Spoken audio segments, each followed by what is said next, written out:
The wait is over. Formula One is back, and it looks as though Mercedes are set to be dominant yet again. It's Valtteri Bottas who takes first pole of the new delayed 2020 season. Nate Saunders joining me now. Despite the fact he ran over gravel in that final lap, Nate, he did manage to come out on top still. Credit to him, hey? Yeah, pretty remarkable finish, because Bottas must have been thinking as he slid out, like, I've blown my chance. Lewis was right behind him on track, and he only just beat him. It was 0.012 seconds that separated those two cars, which, I mean, if you snap your fingers, that's kind of the distance, the time you're talking about for F1 terms. So big for Bottas, because it looks like Mercedes is quite a way ahead of everybody else. And if Lewis had taken pole here, it's very easy to start writing the headlines. So Bottas tomorrow, he obviously hasn't won the championship. He's not been that good at taking the fight to Lewis over a whole season. If he can win tomorrow, I think it's a big boost for him and his hopes of winning the championship. But you're still a very brave person if you bet against Lewis Hamilton in any race, in any situation like this. So we'll see what happens tomorrow. Will Lewis Hamilton have been frustrated to have missed out on pole?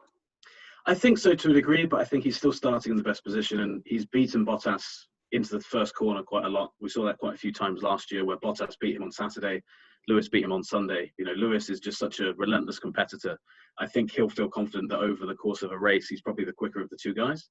And usually that seems to get him through, you know. So if he can get past Bottas early, it's very difficult to see anybody beating him. The key for Bottas is if he can keep Lewis behind him, Mercedes then will have to think about Verstappen. And the way you do that in F1 is you keep the second car as a kind of rear gunner to keep the Red Bull or the Ferrari, whoever it is behind you, at bay. And that helps the guy leading the race. So if Bottas can stay ahead, that's his best chance, obviously, of winning the race. Well, you mentioned Max Verstappen, obviously coming in third here. The only driver who will be starting on medium tyres on Sunday, he said they've got nothing to lose and they're going to try and make things difficult. Can you explain a little bit about what he means by that? Yeah, of course. So in the middle qualifying session, which we call Q2, the top 10 drivers that go through to the Q3 for the pole position shootout start the race on the tyre they set their quickest lap on in Q2. It's one of the quirks of the rules. And it means if you get through on the medium tyre, which is slower over one lap, but is more durable, so you can get further into the race on that tyre than on the soft tyre. Verstappen set his quickest lap on the medium tyre. And the reason they've done that is Red Bull knows clearly over one lap they're slower than Mercedes, but it gives them an edge tomorrow. It gives them something different. They'll be starting the race. Verstappen will have less grip off the line, so he might get beaten into turn one by some of the guys around him. But all those guys starting on the soft tyre, which is denoted by the red stripe, they'll have to pit much earlier than Verstappen. And the hope will be that the way those stints work out, Verstappen can end up getting himself ahead of at least one of the Mercedes drivers, if not both of them. It's worth remembering Verstappen's won this race the last 2 years. It's called the Red Bull Ring, and it really has been the Red Bull Ring for him and for Red Bull over the last couple of seasons. So if he wants to make it a hat-trick of wins tomorrow, he's put himself in a pretty good position to at least try and beat the Mercedes tomorrow. Overall, a Red Bull, the team that could be the closest challengers this season to Mercedes. Looks like it. I mean, we'll probably talk about it in a sec, but, you know, Ferrari, we were expecting them to be off the pace, but they really looked woeful in that session. And, you know, alarm bells must be ringing there. The Racing Point that was dubbed the pink Mercedes, we thought might be a bit closer. They actually ended up kind of dropping off the pace. They're actually supplied by Mercedes. McLaren looked pretty strong, but those teams have been quite a long way off the top three teams, as we've started to call them, Red Bull, Ferrari and Mercedes.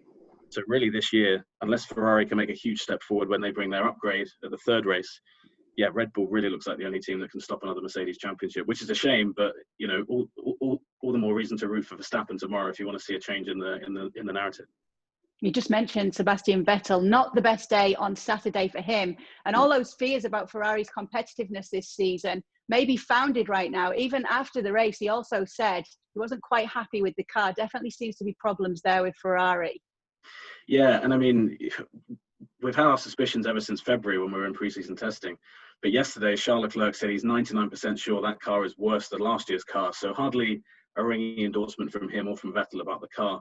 We were expecting them to be slow. And as I said, we weren't expecting them to be that bad. I mean, to be eliminated in Q2, in Formula One terms, if you're one of the quickest cars, that's really, really embarrassing. And it looked like Vettel had a pretty messy lap. So car doesn't look like it's the best to drive. They've got this upgrade coming that I mentioned in Hungary, which is the third race. But given how far off the pace they are, unless that's an incredible upgrade, you really can't see them making that bigger step forward. So Ferrari right now, all sorts of alarm bells going off. Vettel's already, we know, leaving at the end of the year.